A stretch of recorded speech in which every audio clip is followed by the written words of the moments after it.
The scary video our cameras caught tonight, the roads were a mess. Jackie tells us what to expect for tomorrow's drive to work. Anchorage police officers shoot and kill a man, the events leading up to that death, and why it happened. And as the temperatures drop tonight, dozens of people are sleeping outside. They hope it will save the lives of Anchorage teenagers. You're watching KTUU, Channel 2, Anchorage, Alaska's news source.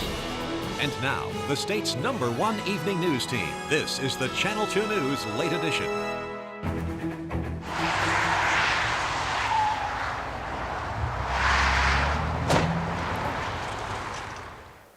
It was scary out there, and it was like bumper cars out on the Glen Highway tonight.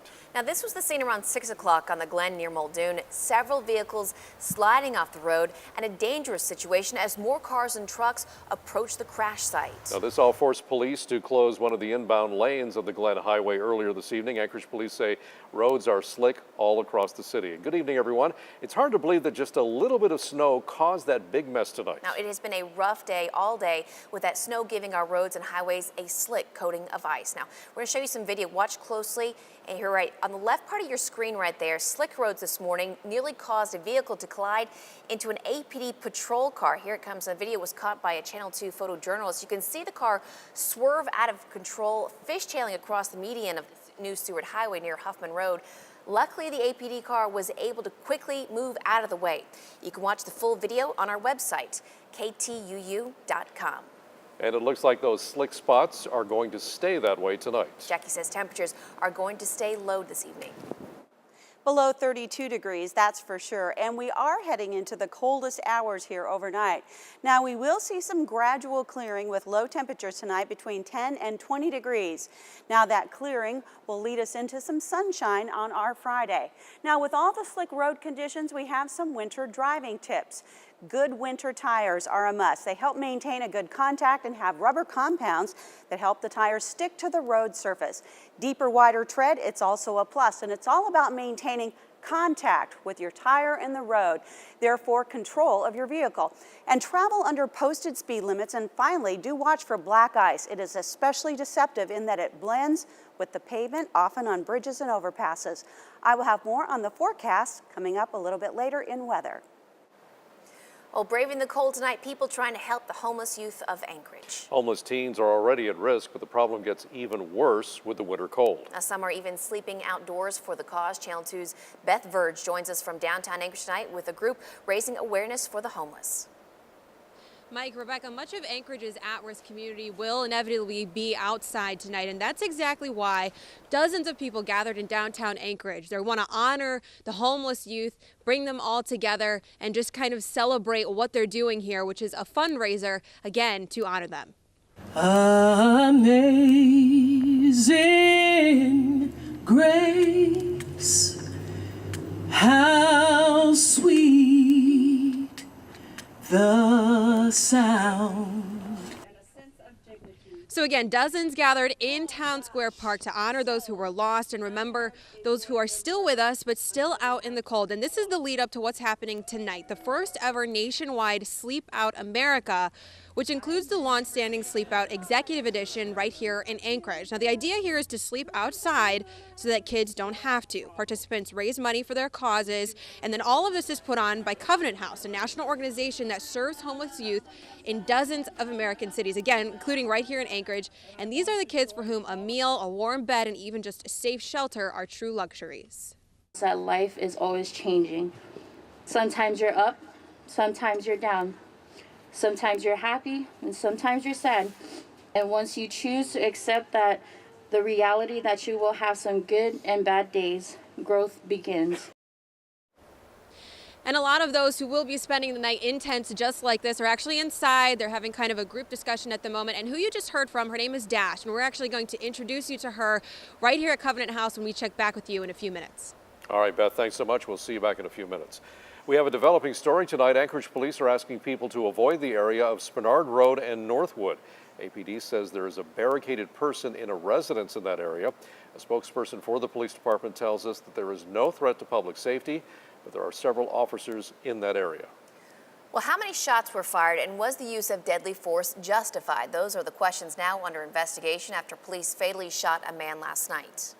We constantly review department policy to just see if the things that we're doing are best practice, and every event gets evaluated to see if there are lessons we can learn from it. Under APD's normal policy, the 3 officers involved are on administrative leave while the shooting is reviewed. Police were trying to arrest Thomas Barclay on several warrants when he allegedly pointed a gun at them. Officers then opened fire. Well, tonight the FBI is working to track down the location and identity of an anonymous social media user who threatened violence against an elementary school. That threat prompted several schools across the country to go on alert, including 3 here in Anchorage. Bear Valley Elementary, South Anchorage High School, and Golden View Middle School were all put into stay put mode today after an unknown person posted on social media that they were going to shoot up a school by the name of Bear Valley Elementary before killing themselves. Now, Anchorage is one of several cities with a Bear Valley Elementary School. Golden View Middle School went into stay put mode due to its proximity to Bear Valley Elementary. Another Bear Valley Elementary School in California also responded to that same threat today. Conspiring to smuggle heroin into the state, those are the charges 3 Alaskans face, according to Alaska's acting U.S. attorney. The charges come from a case involving 20 grams of heroin. Officials say the drugs were allegedly passed to one of the men at the Goose Creek Correctional Center last year. All 3 are already in custody on unrelated charges. All right, we told you about this last night. We have an update tonight. ConocoPhillips now estimates that more than 46,000 gallons of what's called produced water was spilled at the Kapparik oil field after a mechanical failure Wednesday morning. Now, the spill of produced water, a drilling byproduct that consists of salt water and crude oil, was first reported to the Alaska Department of Environmental Conservation just before noon yesterday. According to ADEC, nearly 8,000 gallons of produced water is believed to have reached the gravel pad outside, while the rest was contained inside the drill module. Now, production of that well was briefly impacted, but has since resumed normal operations. Now, the video we're going to show you is how people in Anchorage are going to vote next time. The municipal clerk and leaders of the League of Women Voters took visitors on a tour of the Anchorage Election Center, showing each step of the process and how it all works. Now, this is vote by mail. It's broken down to 3 very easy steps. Vote your ballot, sign the declaration on the back, and drop it in the mail with a first-class stamp. It's a process the city clerk says is well tested in other parts of the country and that it can alleviate some of the stress of fulfilling your civic duty. Our understanding is that most voters in those jurisdictions like vote by mail. It's convenient, you can do it at home, it's easy to understand the issues, so voters in the western U.S., it's our experience that they like vote by mail. Now, customers who were left in limbo After Johnson's Tire Service folded are getting one last chance to pick up their tires. Officials say about 150 sets of off-season tires were left locked inside of the store. While that number has gone down, many tires still remain unclaimed. The State Attorney General's office says customers can pick up their tires tomorrow from noon to 2 p.m. and from 4 until 6 p.m. After the break, we're going live to downtown Anchorage. I'm going to introduce you to some of those people who are going to sleep outside all night tonight. It's about 20 degrees out there. And they say they're doing this to save the lives of vulnerable children in our town. How you can help, coming up after the break. You're watching Channel 2 News with Mike Ross and Rebecca Palsha. This is the Channel 2 News Late Edition. Tonight it is in the 20s. That is cold. Now imagine sleeping outside in those conditions. Well, that's what many homeless people and even the homeless teenagers and children deal with every winter. And to bring attention to that issue and to raise money to help them, there are many people sleeping outside tonight in downtown Anchorage. Let's go back to Channel 2's Beth Ferd. She joins us from downtown Anchorage tonight. Hey, Beth. Hi, so we will go back to that in just a second, but right now I'm with Dash Tongi, and I want to ask you my first question. You had spoken at the vigil today. You talked a lot about your experiences on the street. What does it feel like for you to turn that around and be able to represent and really advocate for homeless youth, which you were once long ago? So it's quite an experience, and it's very just coming from like looking at myself before and now. It's like, wow, I've actually grown through a lot of things. I've learned a lot of new skills. I've met a lot of great people, and just everybody in the community was so eager to help. It was like a great experience, so it's awesome. And we mentioned this before, we are at Covenant House, and this is one of these fundraisers that's been going on. At this point, by the way, they've raised almost $300,000. Exactly, Yes. right? Reason to celebrate.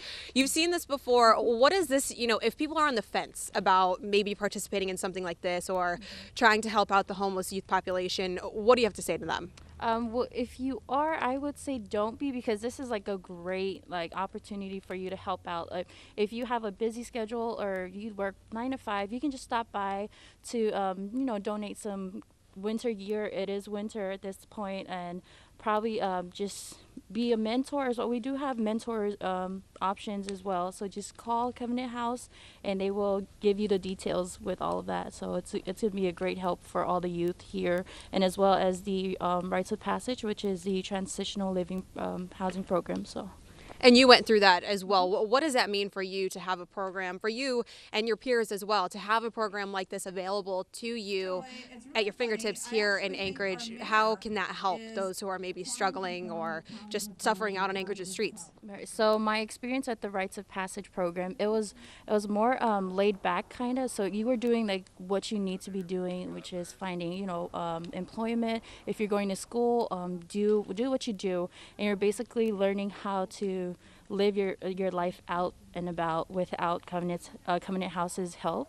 So, but you still have aftercare as well. So you're paying for rent, you're paying to live there, and you have more of like a broad.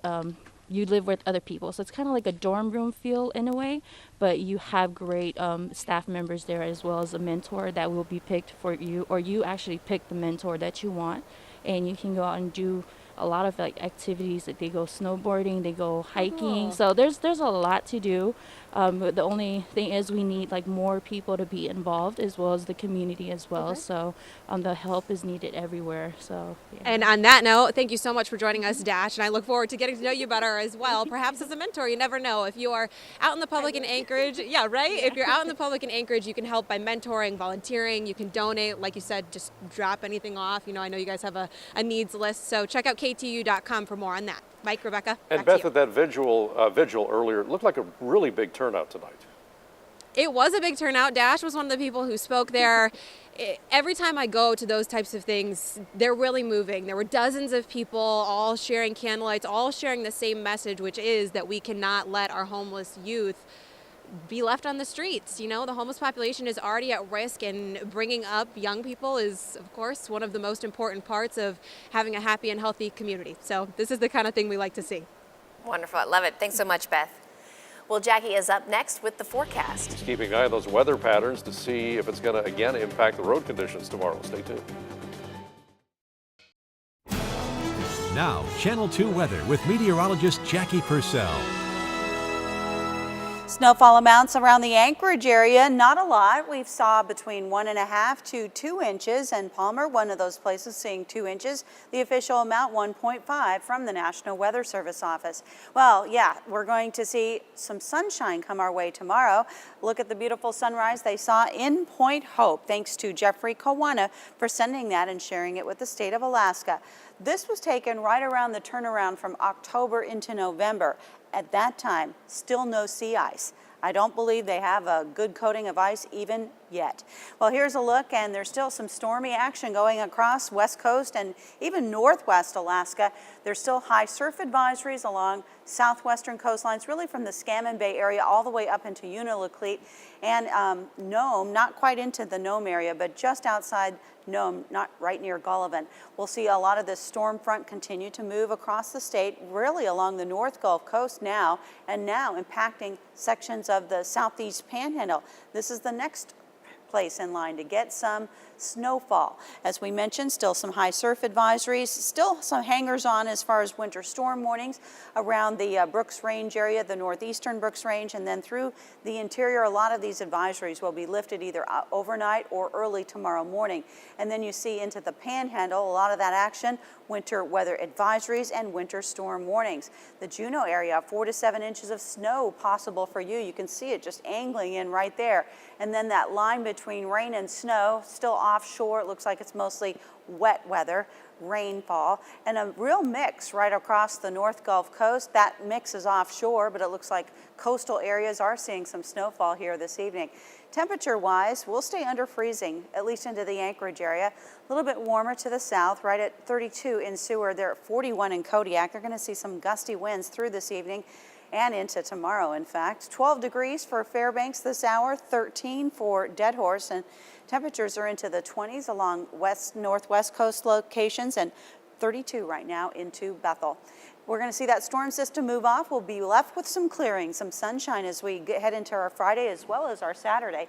Here's a look at some of those snow totals that hit the Panhandle.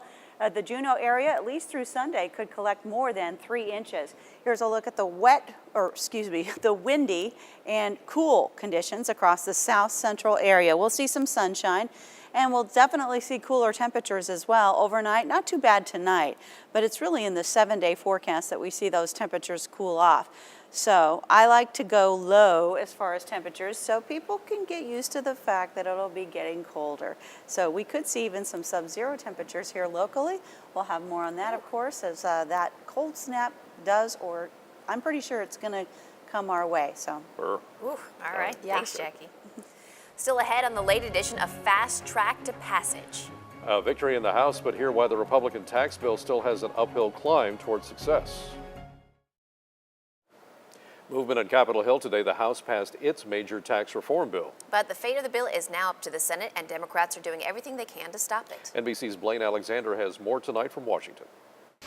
Mr. President. Today, President Trump taking his tax reform push straight to Capitol Hill, firing up House Republicans ahead of today's vote. It's going to be a great day for America. Democrats doing everything they could to stop it. This is not comprehensive tax reform. The American people deserve better, and we as a Congress can do better. The bill is passed. The bill easily passed the House, giving Republicans a reason to celebrate. We put America in the driver's seat in the global economy once again. It's about giving people hope and a new opportunity. Now it's up to the Senate. Republicans here discussing their version of the bill that's already getting rejection from their own party. We can do better than this. I'm going to do everything I can until I'm forced to vote to do it. And while some House Republicans are on board with their Senate colleagues mixing a partial Obamacare repeal into tax reform, I love it. Others worry it could derail the entire plan. What I would like to see them do is actually pass a bill. President Trump optimistic after a face-to-face with top Republicans. Tax is going really well. Thank you very much. Jumping a major hurdle today, but the race is not over. Blaine Alexander, NBC News, Washington. And Patrick is not going to filibuster us when it comes to sports. Yeah, UAA volleyball's regular season coming to a close. I've got highlights from their match against Montana State coming up after the break. And now, from Alaska's sports leader, here's Patrick Enslow. Looking ahead to its 8th NCAA tournament in the past 9 seasons, UAA volleyball finding themselves in essentially a must-win situation tonight. Now the green and gold taking on Montana State Billings for senior night. Now first set, Casey Davenport's going to set up Vanessa Hayes. Seawolves win the first set 25-21. Now second set, it's going to be Davenport again. This time she finds Tara Melton. They go up by 2, but they would go on to lose the second set. Seawolves drop this match in 4. Montana State with the upset here. They don't have a winning record, so making an at-large bid scenario very tough. We'll find out Monday if UAA makes the NCAA tournament. Speaking of volleyball, Colony High School's Eve Stevens signing her national letter of intent to play with the Seawolves next season. Barrow High School's Travis Adams signing with the men's basketball program. Now Adams entering his senior season with nearly 1,200 career points and 450 career assists. Galena's Jacob Mose signing to run at UAA as well, posting the best time at this year's state cross country with a time of 15 minutes 33 seconds in the 5K. Now, busy weekend for UAA sports. Both the men's and women's basketball teams will be at home this weekend. The men taking on Holy Names University Friday and Saturday. The Seawolves looking to improve their 1-2 record on the season. This year's squad looking for its first home win of the season, and a lot of that comes down to the chemistry for Rusty Osborne's squad. Taking a bunch of new kids and finding the right roles for them and getting them to accept them, and that's part of the process. So, We knew that coming in this year. The way we recruited, the type of classes we recruited, we knew it was going to be a challenge. And on the ladies' side of things, they will be hosting the Seawolf Classic this weekend, taking on Holy Names Friday and Western State Saturday. The Seawolves coming off an impressive performance last weekend in the Wildcat crossover, taking down Hawaii Pacific and Cal State LA. A big reason for their early season success comes from Kodiak's Hannah Wondersea. Yeah, Hannah is playing with a lot of confidence right now. You know, she had a really good summer, and she's just a really hard worker. We're very pleasantly surprised with the kind of production that she's had. Now, from college to preps, football news from the Southeast continues to develop as Thunder Mountain and Juneau Douglas High School merge football teams. Now, today, the Juneau School District announced one team will represent the entire district. This comes after the Thunder Mountain student government passed a resolution asking for a team representative of both schools, not just Juneau Douglas. The district says its top priority is managing the debt both teams currently have. And lastly, tonight, a little prep hockey. South taking on Eagle River. Now, the Wolverines looking to remain perfect in conference play. And first period, Hayden Fox on cleanup duty in front of the net. Wolverines take a 1-0 lead. And then still in the first, this time it's going to be Nicholas Corbin finding some top shelf real estate. And the Wolverines go on to win that game 6-0, remaining perfect in conference play. And speaking of hockey, we got plenty this weekend as Friday and Saturday UAA will be at the Sully, so should be fun. And you'll be busy. Yeah. All right, Thanks, Patrick. Still ahead on the late edition, toys, school supplies, and more. Find out why local families have been wrapping gifts months ahead of the holiday season. That story next.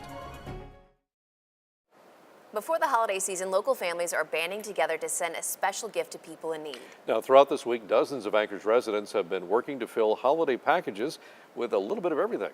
Channel 2 photojournalist Sean Wilson gives us a glimpse of what kind of kids across the world will soon be unwrapping. So we've got odd-shaped boxes, we've got similar boxes here.